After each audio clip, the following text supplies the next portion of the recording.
Oregen Energy recently completed a significant business transformation from Supernova Metals into an offshore oil exploration company. Oregen now holds a 34% working interest in Block 2712A in Namibia's Orange Basin, which is located adjacent to major discoveries by Shell, Total Energies, and Chevron. CEO Mason Granger raised $3.6 million and has positioned Oregen as one of the few small-cap companies offering direct exposure to what industry analysts consider Africa's most active new oil frontier. Mason, what drove this shift from mining to offshore oil exploration, and how are you addressing any shareholder concerns about moving into a different industry? Thanks for the question.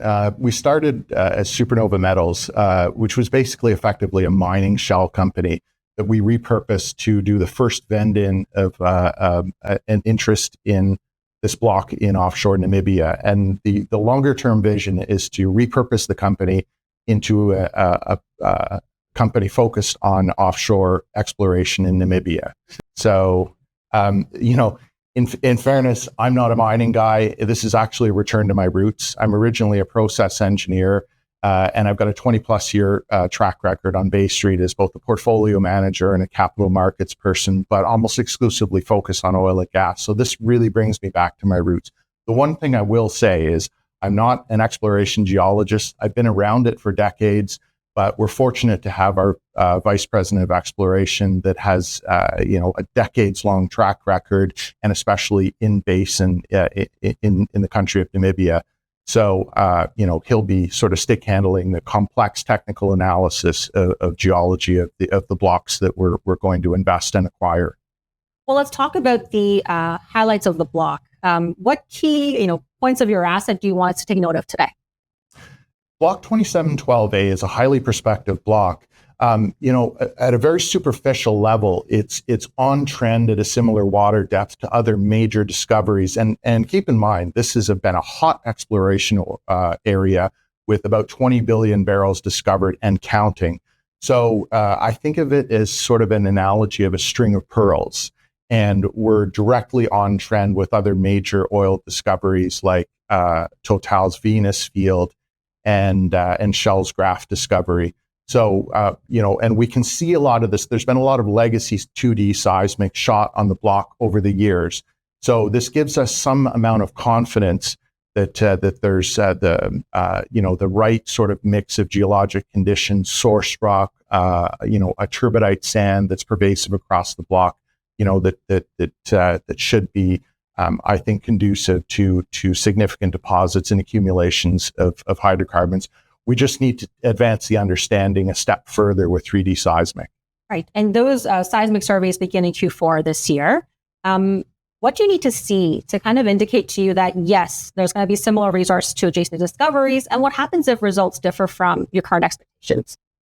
Well, our expectation is that the 3D seismic is going to help us resolve, again, structures from a three-dimensional perspective. We can see a lot of the same sort of attributes that we'd be looking for between source rock, deposits of turbidite sand, a marine shale that acts as a trapping mechanism over top of the reservoir.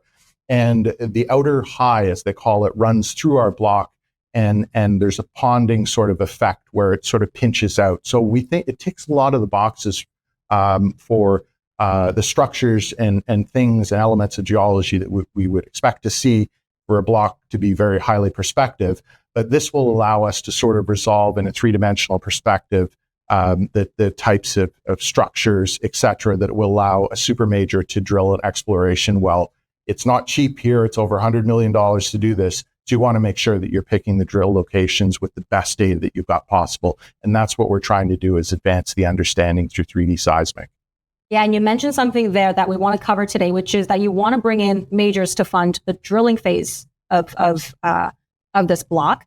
But let's talk about the financing first. Sure. $3.6 million raised so far. What will this funding cover between now and your farm out process that's planned for 2026? Well, the most important part of the financing is that it allowed actually, this is in the rearview mirror, to do the acquisition of an increased interest in WestOil, which is the operator of Block 2712A. So We completed that acquisition last week, the first tranche of our financing at $3.6 million. We're open on a second tranche of the financing, but with the proceeds of a second tranche, allowing us sort of working capital and additional funds to sort of progress the execution of ultimately shooting 3D seismic. Mm-hmm. And yeah, you own 48% of WestOil. They own 70% of the actual oil block, which gives you 34% ownership overall. How are these operational decisions getting made right now with multiple stakeholders involved? Right. So the way to look at the block is it's a partnership between local partners, and in our case is Oregen Energy. Namcor is the state oil company, so they have a carried 15% interest in the block. And WestOil is a private Seychelles company, of which we are the largest shareholder, which gives us significant influence on the 70% that's WestOil, that's actually the operator of the block. So we have a seat at the table with respect to all decisions that get made around sort of advancing the understanding of the geology of the block. And what terms are you targeting when you bring in major partners to fund the drilling phase? We're actually reconstituting a team that has done this before in the past. So 11 years ago, a company called Signet Petroleum, was able to acquire a significant interest in a very, appealing block. And they farmed it out to Shell. And that was a big splashy entrance of Shell into the Orange Basin 10 years ago that really attracted a lot of international attention. So we're looking to replicate the same type of thing that Signet did. And fortunately for us, we're bringing together some of the core team members of Signet onto our team at Oregen Energy. It's kind of like getting the band back together, as we're trying to do this again. Hey, Mason, before you go, talk to us about near-term catalysts that you want your shareholders to look out for.